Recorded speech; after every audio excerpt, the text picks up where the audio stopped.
Intermediate जीव विज्ञान की जो यूनिट है बायोटेक्नोलॉजी, इसके अंदर एक बहुत महत्वपूर्ण टॉपिक है जीन क्लोनिंग। और इस जीन क्लोनिंग में हम ये जीन क्लोनिंग होती क्या है और कैसे की जाती है, इस विषय पर आप बात करेंगे। किस क्षेत्र में इसका महत्व है, इस पर भी हमारी बात होगी। असल में जीन क्लोनिंग की जो विधि है, इसमें डीएनए के एक टुकड़े या विशिष्ट जीन को पृथक करके और उसको बहुत सारी उसकी कॉपी तैयार की जाती है, जिसको हम विस्तारित कहना भी कह सकते हैं। तो कई इसमें मेथड्स यूज होती हैं, इसलिए ये बहुत सारी प्रायोगिक प्रक्रियाओं का संग्रह भी कहलाता है। अब कैसे हम क्लोनिंग के लिए जीन प्राप्त करेंगे? एक स्रोत, जो मुख्य स्रोत है, उसमें किसी कोशिका या ऊतक से डीएनए का निष्कर्षण किया जाता है। कोशिका या ऊतक को द्रवित नाइट्रोजन की उपस्थिति में खरल में पीसा जाता है और कुछ ऐसे बफर डाले जाते हैं कि उसका पीएच ना बदले।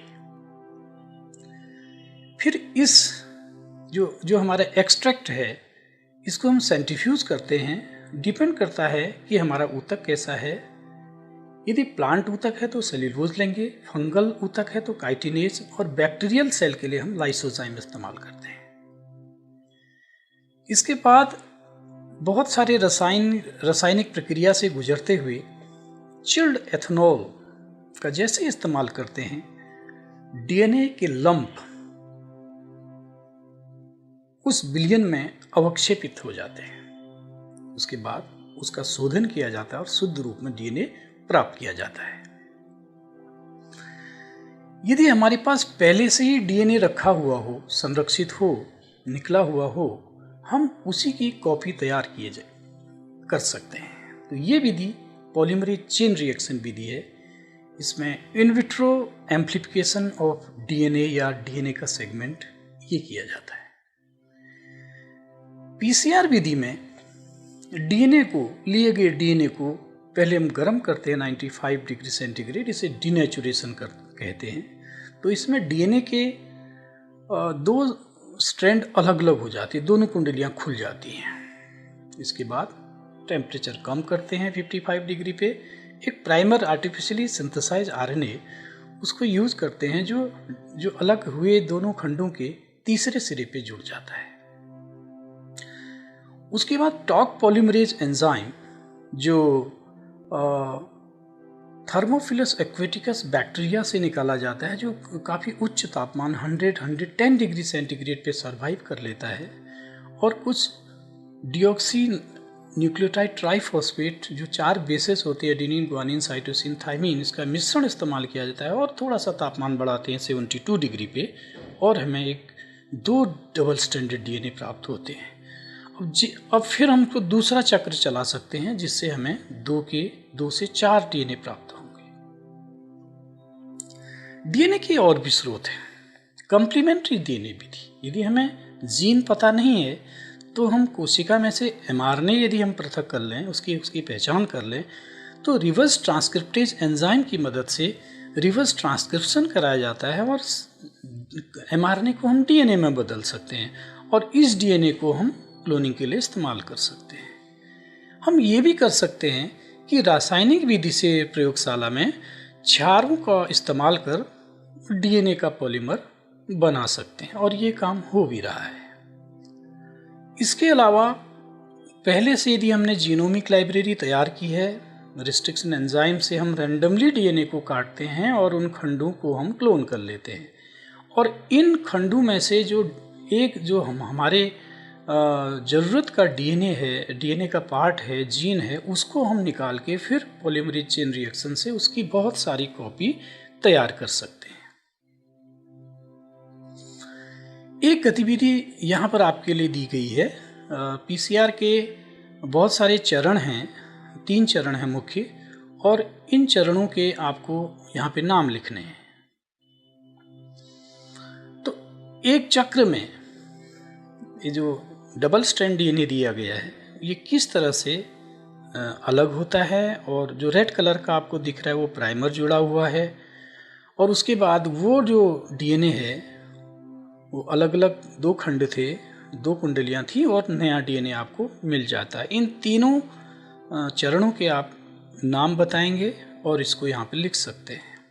यदि एक टेम्पलेट हम डीएनए लेते हैं तो 3 चक्र के बाद कितने डीएनए प्राप्त होंगे, इस पर भी आप अपना अनुमान लगा सकते हैं, और पहले चित्र को देखते हुए या इसी चित्र को देखते हुए आप इसका उत्तर निकाल सकते हैं, 6 या 8 या 12 या 16।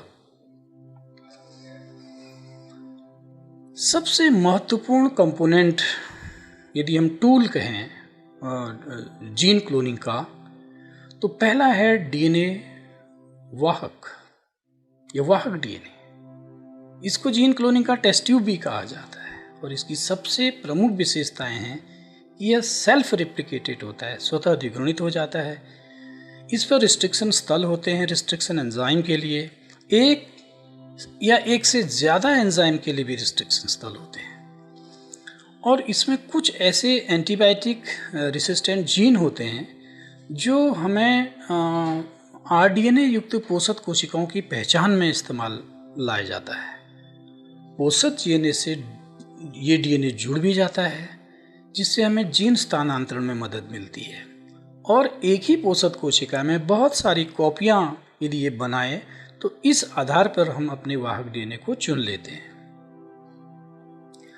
वाहक डीएनए बहुत सारे हैं, और इसमें से कुछ आपके विषय वस्तु के लिए उपयुक्त हैं, जैसे plasmid, phage, cosmid, phagemid, bacterial artificial chromosome, yeast artificial chromosome, human artificial chromosome, और इसके अलावा एनिमल वेक्टर भी हैं जैसे रेट्रोवायरसेस, और प्लांट के लिए टीआई प्लाज्मिड इस्तेमाल किया जाता है। तो प्लाज्मिड में भी बहुत तरह के हैं, बहुत तरह के जीवाणुओं में अलग अलग तरह के प्लाज्मिड हैं, जैसे PBr322, ये थोड़ा आपको डिटेल में समझना है, PSC101, PUC7, तो ये कुछ नाम आपको पता होने हैं, और एक पर्टिकुलर प्लाज्मिड का आपको डिटेल अकाउंट देखना है।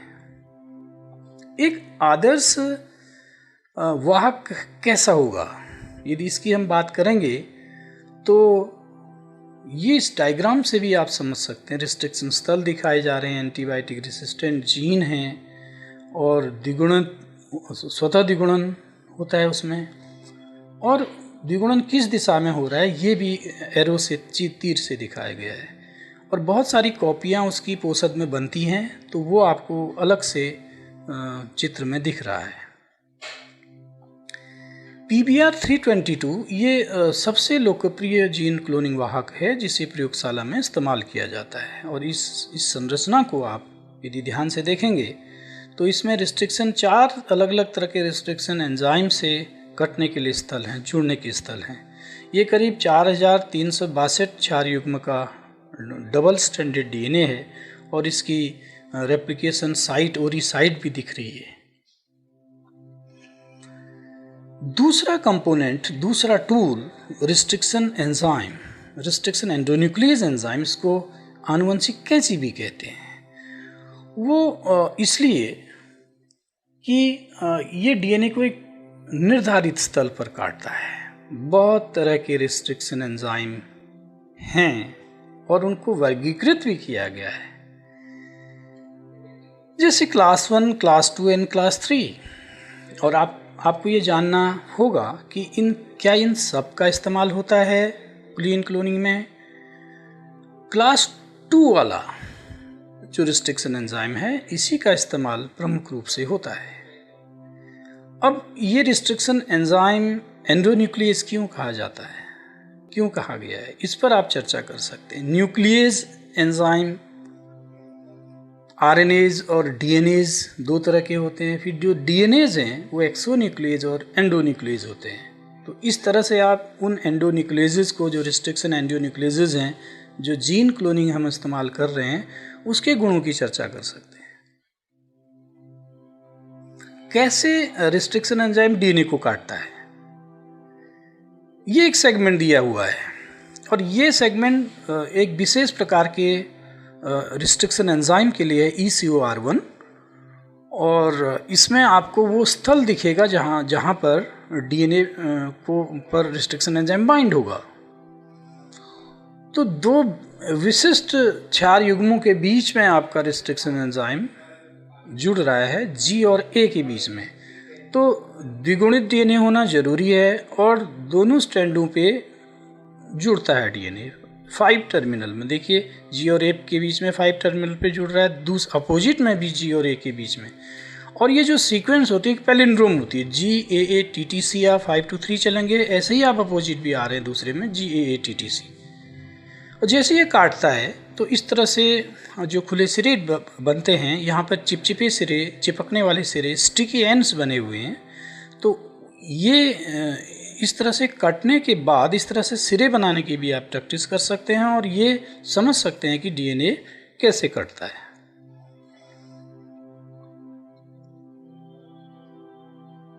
तो एक ही एंजाइम, एक ही रिस्ट्रिक्शन एंजाइम को इस्तेमाल किया जाता है टारगेट डीएनए और वाहक डीएनए को काटने के लिए, हम उसको डाइजेस्ट कहते हैं। तो ये हमारा टारगेट डीएनए है। जैसे रिस्ट्रिक्शन एंजाइम हम डालेंगे तो ये जो रेड वाला जो आपको सेगमेंट दिख रहा है उसके दोनों सिरों पे रिस्ट्रिक्शन एंजाइम जुड़ेगा और डीएनए को ऐसे कट कर देगा। तो जो रेड वाला हमारा खंड है इसे हम क्लोन करना चाहते हैं। इसी तरह से आपका वाहक डीएनए है, वाहक डीएनए को आप रिस्ट्रिक्शन एंजाइम से कट करेंगे तो इस तरह से एक टुकड़ा अलग हो जाएगा और इतना ही बड़ा टुकड़ा आपको जो हमारा इच्छित जीन है उसको हम यहाँ पर जोड़ सकते हैं। ये यहाँ आप अनुमान लगा सकते हैं कि टारगेट डीएनए और वाहक डीएनए को काटने के लिए एक ही रिस्ट्रिक्शन एंजाइम क्यों इस्तेमाल किया जाता है। या आप अपना मंतव्य इस पर दे सकते हैं। और एक प्रश्न आपके लिए है कि निम्न दिए गए डीएनए श्रृंखला में ECOR1 के लिए रिस्ट्रिक्शन स्थल की पहचान कीजिए। तो ये सीक्वेंस आपको दी गई है। इस तरह से आपको कोई दूसरा भी सेगमेंट दिया जा सकता है, आप उसको अंडरलाइन कर सकते हैं, मार्क कर सकते हैं। अब जैसे ही आप रिस्ट्रिक्शन एंजाइम से कट करेंगे डीएनए को, तो वो जो कटा हुआ टुकड़ा है वो चाहिए आपको, प्राप्त करना है। कैसे प्राप्त करेंगे? तो हमारे पास एक विधि है, विशिष्ट विधि, इलेक्ट्रोफोरेसिस विधि। तो यहाँ पर जो मेथड इस्तेमाल होती है एगरोज जेल इलेक्ट्रोफोरेसिस, तो उसमें एगरोज इस्तेमाल किया जाता है। उसको आसू जल में गर्म करते हैं, 2 प्लेटों के बीच में उसको डालते हैं, इलेक्ट्रोफोरेसिस की यूनिट होती है। फिर उसमें अपना डीएनए का सैंपल लोड करते हैं, विद्युत धारा जैसी प्रवाहित करते हैं तो अणुभार के आधार पर वो पृथक हो जाते हैं। जैसे एथिडियम ब्रोमाइड का इस्तेमाल करते हैं, छिड़कते हैं और यूवी लाइट डालते हैं, तो अवलोकन करने पर हमको चमकीले जो जगहें दिखती हैं उसमें वो हमारे डीएनए के टुकड़े हैं और हमें पता है कि कितना उसका अणुभार है, कितना बड़ा सेगमेंट है, तो हम जीन पहचान लेते हैं। कुछ प्रश्न यहाँ पर आपके लिए फिर हैं। एक रेखित गुणसूत्र के डीएनए को रिस्ट्रिक्शन एंजाइम से काटने पर कितने खंड प्राप्त होंगे? रेखित गुणसूत्र है, ये आप ध्यान दीजिएगा, 2, 3, 4 या इसके अलावा कोई अन्य विकल्प। इसी तरह एक गोली डीएनए को हम 3 जगह, एक गोली डीएनए है उसके 3 रिस्ट्रिक्शन स्थल हैं, तो जब ये कटेगा डीएनए तो कितने खंड प्राप्त होंगे? इस पर भी आप अपना भी सही विकल्प चुन सकते हैं। अब हमारे पास प्लाज्मिड है, वाहक डीएनए है, रिस्ट्रिक्शन एंजाइम है, उसको हम किस तरह इस्तेमाल करते हैं। और अब बात आई कि हम उन दोनों डीएनए को, टारगेट डीएनए से निकले हुए खंड को प्लाज्मिड से जोड़ने की। ये बहुत महत्वपूर्ण घटना थी जीव विज्ञान की और इसके फलस्वरूप एक पुनर्संयोजित डीएनए का निर्माण हुआ था। और पुनर्संयोजित डीएनए का निर्माण होना ही रिकॉम्बिनेंट डीएनए टेक्नोलॉजी का सबसे मूलभूत विशेषता मानी गई है। तो ये प्रक्रिया जो तीसरी थी, ये तीसरा कंपोनेंट या टूल भी कह सकते हैं हम, वो है लाइगेशन। तो डीएनए लाइगेज इसमें इस्तेमाल किया जाता है और जो डीएनए के 2 कटे सिरों को जोड़ देता है। तो ये एक विशिष्ट प्रकार के बैक्टीरियोफाज T4 से निकाला गया डीएनए लाइगेज, और ये जैसे ही 2 अलग अलग तरह के डीएनए को जोड़ता है तो एक हाइब्रिड डीएनए का निर्माण होता है, 2 अलग अलग जीव जातियों के डीएनए का निर्माण होता है। तो हाइब्रिडाइजेशन की मेथड से ऐसा संभव नहीं था और ये पहली बार ऐसा हुआ कि हम किसी भी दो जीव जाति के डीएनए को आपस में जोड़ सकते हैं। क्यों ऐसा संभव है? तो दो जीव जातियों के डीएनए में क्या कोई समानता है या नहीं? समानता है तो इस पर आप डिस्कशन कर सकते हैं। समानता होगी तभी शायद वो आपस में जुड़े, और यदि डीएनए एक जैसे हैं तो आपस में क्यों नहीं जुड़ पाते हैं? तो ये आपके दो तीन युक्तियां, तीन टूल में अभी बात किया, रिस्ट्रिक्शन एंजाइम, वाहक और लाइगेज एंजाइम। इसके बाद कुछ प्रक्रियाएं होती हैं और उन प्रक्रियाओं को आप अभी आगे देखेंगे और ये क्रम फिर उसके बाद सजाएंगे। यहाँ आप इन तीनों के आधार पे बता सकते हैं कि पहले कौन सा स्टेप है, फिर दूसरा कौन सा स्टेप है। लाइगेशन, ट्रांसफॉर्मेशन, रिस्ट्रिक्शन, डाइजेस्ट या वरण और चयन। तो लाइगेशन और रिस्ट्रिक्शन, डाइजेस्ट आपको अभी मालूम हो चुका है, तो इनमें आप क्रम रख सकते हैं कि पहले कौन सा होगा और बाद में कौन सा होगा। जैसे ही हमारे पास आरडीएनए प्राप्त हो जाता है, पुनर्संयोजित डीएनए, तो हम उसे किसी पोषक कोशिका में प्रवेश कराते हैं और यह प्रक्रिया ट्रांसफॉर्मेशन कहलाती है। तो आसानी से डीएनए किसी भी दूसरी कोशिका में प्रवेश नहीं करता, क्योंकि डीएनए ऋणावेशित है और हमारा जो कोशिका है उसकी मेम्ब्रेन, एक तो सेल वॉल अपने आप में अवरोध उत्पन्न करती है, उसके बाद जो सेल मेम्ब्रेन है वो हाइड्रोफोबिक है, हमारा डीएनए हाइड्रोफिलिक है, तो एकदम प्रवेश नहीं करता। तो हम हीट शॉक, लेक्टोपोरेसिन या कैल्शियम क्लोराइड का इस्तेमाल करते हैं, तो आसानी से डीएनए हमारा पोषक कोशिका में प्रवेश कर जाता है। तो ऐसी कोशिकाओं को हम ट्रांसफॉर्म्ड कोशिकाएं भी कहते हैं। तो आपको जो ब्लू कलर से जो वाहक का डीएनए दिखाया गया है और रेड कलर से पोषक का जीनोम दिखाया रखा है।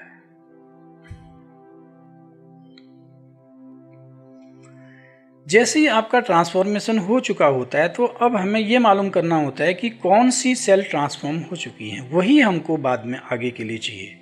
तो उनकी पहचान के लिए हम स्क्रीनिंग करते हैं, उसमें एंटीबायोटिक का इस्तेमाल करें या किसी रंजक का।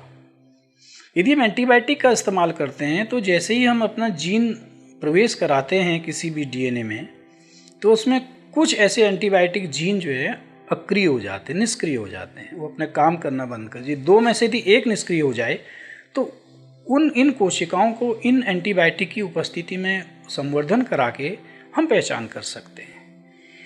यदि हमारा जीन क्लोन हो चुका है तो किसी एक ही एंटीबायोटिक की उपस्थिति में वो ग्रो करेगा, दूसरे की उपस्थिति में नहीं करेगा। यदि जीन ट्रांसफ़र, जीन क्लोन नहीं हुआ है, अभी हमारा सामान्य ही प्लाज्मिड है, वो तो दोनों एंटीबायोटिक की उपस्थिति में वृद्धि करेगा।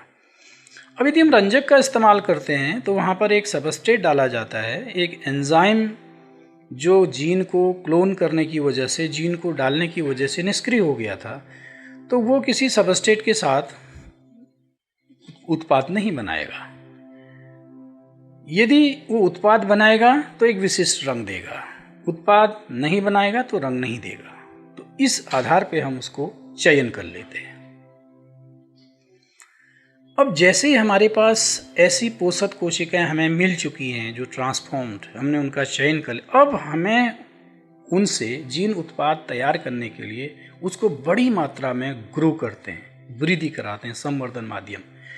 तो ऐसी युक्तियों को जैव रिएक्टर कहते हैं और ऐसी जैव रिएक्टरों के अंदर पोषक तत्व, उस पोषक कोशिका के वृद्धि और विकास के लिए तापमान, पीएच, ये सारा नियंत्रित माध्यम को नियंत्रण किया जाता है।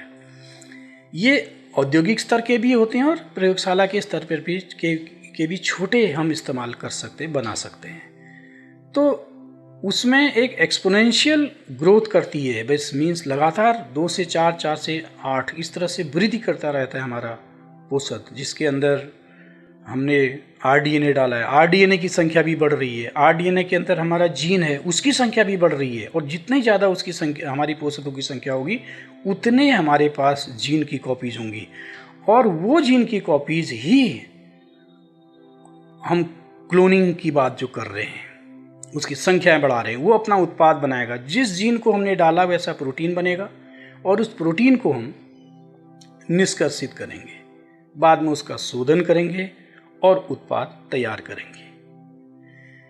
किन दिशाओं में जीन क्लोनिंग का इस्तेमाल है, कहाँ कहाँ हो रहा है? तो एक पहला क्षेत्र चिकित्सा का है, जीन थेरेपी में, ट्रांसजेनिक जीवों के उत्पादन में, मौलिक जो जीव विज्ञान का अनुसंधान है, तो जीन सीक्वेंसिंग जल्दी हो सकती है। इसके अलावा जीन की जो संरचना है, कैसे जीन कार्य करता है, कैसे प्रकट होता है, और वो सारी गतिविधियों का नियंत्रण, ये भी हम जान सकते हैं। मेटाबॉलिज्म का जो नियमन है, क्योंकि बहुत सारे जीन एक साथ काम करते, बहुत सारे एंजाइम बनते, एक के बाद एक, उसका अध्ययन। जीन उत्पादों की जो संरचना है, मीन्स प्रोटीन की संरचना, उसके कार्य के बीच में क्या संबंध है, और जो भी हम जीन सीक्वेंसिंग से या जीनोमिक डेटा जो हमारे पास प्राप्त होता है, उसको इवोल्यूशन में, विकास में दो जीव जातियों के बीच में संबंध भी स्थापित करने में इस्तेमाल कर रहे हैं।